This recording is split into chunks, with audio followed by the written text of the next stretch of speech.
तो आज की कहानी है डिक की। गलत मत समझना। डिक एक बंदे का नाम है जिसकी 5 गर्लफ्रेंड है और डिक अपना हथियार उन 5 की गुफा में चलाता है। मूवी का नाम है 5 in 1।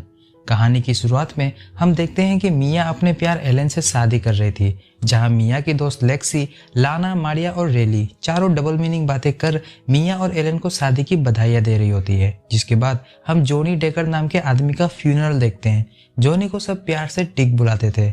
इस फ्यूनरल में डिक की आत्मा भी आई हुई थी। वहीं हम जेसन नाम के एक बंदे को देखते हैं जो गे था।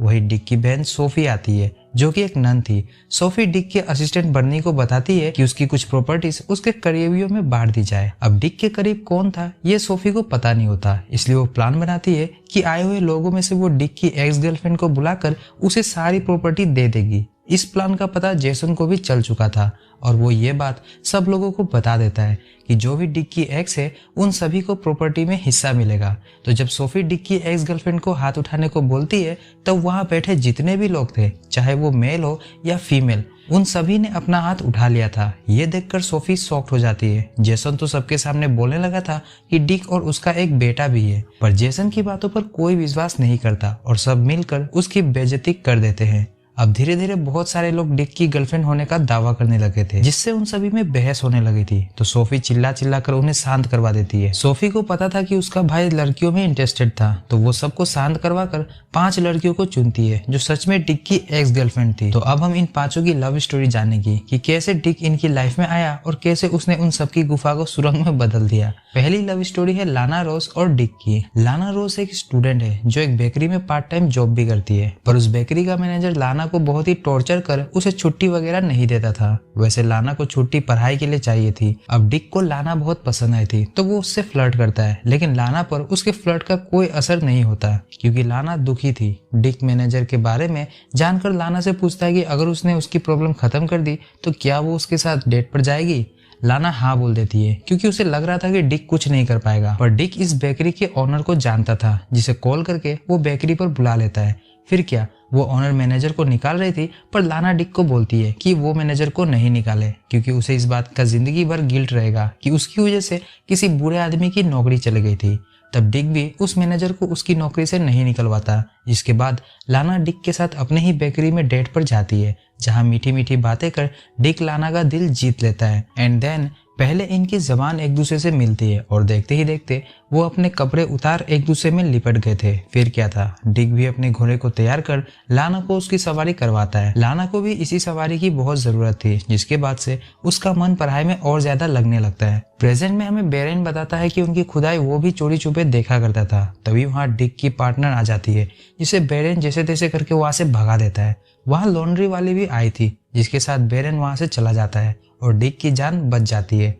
आगे लाना सबको बताती है कि डिक की बहुत सारी फैंटेसीज थी, जिसमें वो एक रात मोमबत्ती को खुदाई करते हुए उसे जिस्म के ऊपर डालता है और लाना की गुफा में अच्छे से खुदाई करता है। पर जब लाना डिक के ऊपर मोमबत्ती को गिराती है तो डिक दर्द के मारे बेहोश हो जाता है। इसी कांड के बाद से दोनों के बीच दूरियां आ गई थी। अगली गर्लफ्रेंड का नाम है मिया कलीसा। इट्स कलीसा, खलीफा मत समझ लेना। वैसे मिया कुछ लोगों के साथ डिक के ऑफिस के आगे धरना दे रही थी कि उन सभी को नौकरी मिलनी चाहिए। डिक मिया को देखते ही फ्लैट हो गया था क्योंकि मिया का नाम भले ही खलीफा ना हो, पर उसका फिगर मिया खलीफा जैसा ही था। अब डिक मिया को अपने केबिन में बुलाकर उनकी सारी बातें मान लेता है और उन सभी को नौकरी पर रखने को बोलता है।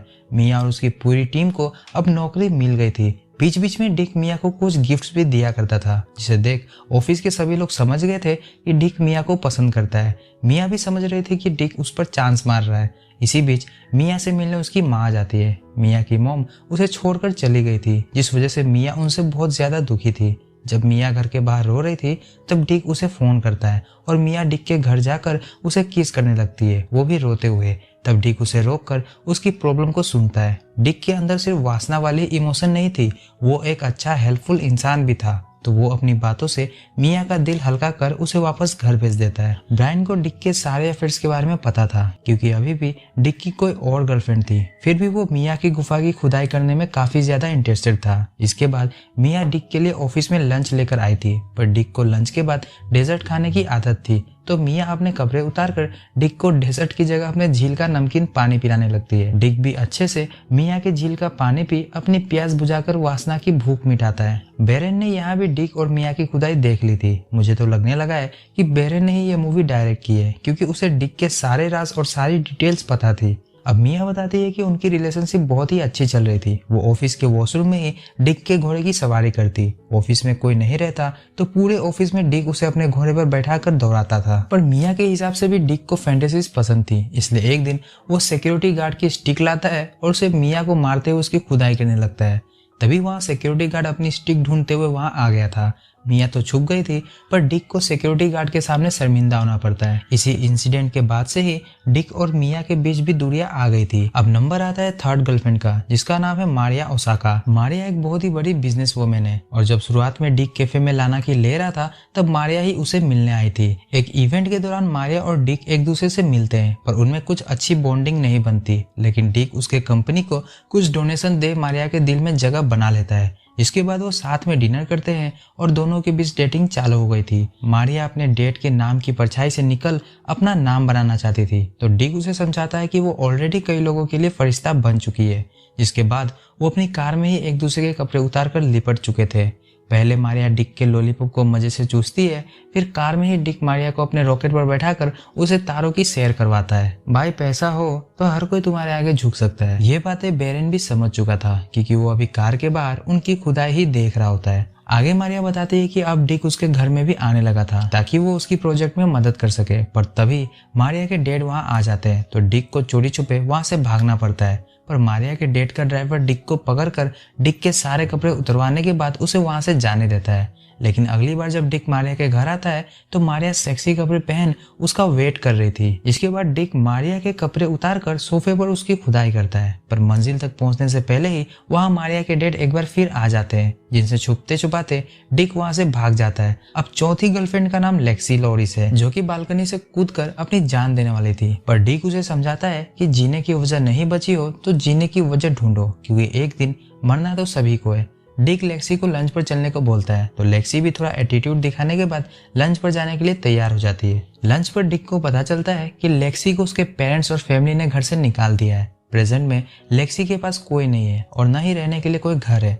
अब लेक्सी लंच कर रही थी और उसके पास बिल देने के भी पैसे नहीं थे, तो डिक उसका बिल देकर उसे जॉब पर रख लेता है और लेक्सी का काम होगा डिक के ऑर्डर को फॉलो करना। जिसके बाद डिक लेक्सी को एक अपार्टमेंट देता है ताकि वो वहाँ रह सके और उसके लिए काम कर सके। तभी डिक की फिफ्थ लवर रिले वहाँ आ जाती है, पर डिक नाटक करके पूरी सिचुएशन को संभाल लेता है। अगले दिन लेक्सी डिक के घर आती है, जहाँ वो ब्यूटिशियन से लेक्सी का मेकओवर करवाता है और उसे अपनी पर्सनल असिस्टेंट बनाकर अपने बिजनेस पार्टनर जॉन से मिलवाता है। जॉन ने भी बिजनेस प्रेशर और डिप्रेशन की वजह से सुसाइड करने की कोशिश की थी, पर फैमिली की वजह से उसने दोबारा से जीना सीखा। तो लेक्सी को भी बस जीने की एक वजह चाहिए होती है। तो घर आने के बाद डिक लेक्सी की वो एक वजह बन जाता है जिसके लिए वो जिंदा रहे। लेक्सी के मुताबिक उसकी गुफा में अभी तक किसी ने खुदाई नहीं की, तो डिक भी उसे झूठ बोल देता है कि उसके हथियार ने भी किसी के गुफा का पत्थर नहीं तोड़ा। जिसके बाद डिक सोचता है कि शुरुआत आहिस्ते करनी चाहिए, पर लेक्सी पागलों की तरह अपने कपड़े उतारकर डिक के घोड़े को तैयार करती है और बड़े मजे से उसकी सवारी करने लगती है। यह देख डिक भी अपना बीस्ट मोड ऑन कर लेक्सी की गुफा को सुरंग बनाने का काम शुरू कर देता है। लेक्सी भी सबको बताती है कि डिक को फैंटेसीज पसंद थी, इसलिए वो एक दिन इलेक्ट्रिक रेजर लाता है और लेक्सी के जिस्म पर शॉक देते हुए उसकी गुफा में इलेक्ट्रिक जेसीबी चलाता है, जिसमें लेक्सी को भी बहुत मजा आ रहा था। अब लेक्सी उस इलेक्ट्रिक रेजर को चार्ज में लगाकर नहाने चली जाती है, जिसके बाद डिक उस रेजर पर सो जाता है और करंट लगने की वजह से चिल्लाने लगता है। उसे बचाने वहाँ बेरेन आया था और वो भी डिक में चिपक कर करंट के झटके खाने लगता है। उन दोनों को देख लेक्सी स्विच ऑफ करके वहाँ से चली जाती है। वैसे लेक्सी को अब अपने काम में काफी ज्यादा इंटरेस्ट आ गया था, जिससे डिक और उनके बीच भी दूरियां आ गई थी। उसी रूम में लाना सफाई के लिए आती है, क्योंकि लाना पार्ट टाइम में होटल के लिए काम करती थी। तो डिक खुद को बाथरूम में बंद कर लेता है और बेरेन लाना को अंदर नहीं जाने देता, इसलिए लाना समझती है कि अंदर बेरेन की गर्लफ्रेंड है। लास्ट और फिफ्थ गर्लफ्रेंड का नाम होता है रिले रेड, जो कि एक ब्यूटिशियन थी और एक ब्यूटी पेजेंट का इवेंट होने वाला था, जहाँ डिक भी आया हुआ है। और जिस मॉडल को रिले तैयार कर रही थी वो उस पर भड़क जाती है और रिले को बहुत ही भला बुरा बोलने लगती है। यह देख डिक रिले का साइड लेकर उस मॉडल की बोलती बंद करवा देता है, जिससे रिले की नौकरी चली जाती है। रीले रो रही थी तो डिक उसे भी अपने कंपनी में नौकरी दे देता है, जिसके बाद वो अगली सुबह रीले से फ्लर्ट करके उसे अपने बारे में अच्छी अच्छी बातें बताने लगता है, जिसके बाद वो रीले को as a model beauty pageant में पार्टिसिपेट करने के लिए मना लेता है। अब रीले को ट्रेनिंग देने के लिए डिक ने 2 प्रोफेशनल बुलाए थे जो रीले के फेस के सारे पिंपल्स हटाकर उसे मॉडल की तरह चलना और बातें करना सिखाते हैं। और 20 दिनों बाद रीले उस ब्यूटी पेजेंट के कंपटीशन के लिए बिल्कुल तैयार हो गई थी। रात में इसी बात को वो पूल के पास बैठ वाइन पीते हुए सेलिब्रेट करते हैं और यही रीले डिक के घोड़े को अपनी झील का नमकीन पानी पिलाती है। अब दोनों साथ रहने लगे थे और डिक रीले को खुदाई करके वेट लूज करने की सलाह देता है। तो पहले डिक रीले के हाथों और पैरों को बांध उसकी गुफा में खुदाई करने का काम शुरू करता है, जिसके बाद रीले ने डिक को रस्सियों से बांध उसके घोड़े के ऊपर बैठकर सवारी करती है। डिक ऐसे ही बंधा हुआ सो गया था, तभी उसके ट्रेनर वहां आ गए थे और डिक के घोड़े को देख वो भी उसके मजे ले लेते हैं। इधर प्रेजेंट में वो 5 लड़कियां डिक की अस्थियों के लिए लड़ने लगी थी, पर सिस्टर सोफी उन सबको रोक ये फैसला करती है कि उन 5 में डिक की प्रॉपर्टी बराबर बराबर बटेगी। तब वो डिक से एक वीडियो प्ले कराती है तो हमें पता चलता है कि डिक इन 5 की एक साथ ले रहा था क्योंकि वो इन 5 से प्यार करता है और उन 5 को भी इस बात का एहसास था कि डिक ने हमेशा उनकी मदद की है। किसी का करियर बनाने में मदद की तो किसी को जीने की वजह दी, किसी को खुद पर भरोसा करना सिखाया तो किसी को इंडिपेंडेंट होना। तो उन्हें डिक से कोई शिकायत नहीं होती और वो 5 एक दूसरे की बेस्ट फ्रेंड बन जाती है। अब हमें वो शुरुआत वाली शादी दिखाई जाती है जिसमें एलन से मिलने उसका इवान नाम का दोस्त आता है, जिसके पीछे बाकी की 4 लड़कियां पड़ जाती है और यही यह मूवी खत्म हो जाती है। तो भाइयों, पैसों के पीछे भागो, दुनिया तुम्हारे पीछे भागेगी। मूवी डाउनलोड करनी है तो डिस्क्रिप्शन से टेलीग्राम ग्रुप ज्वाइन करें और वीडियो पसंद आया तो वीडियो को लाइक और चैनल को सब्सक्राइब करना ना भूलें।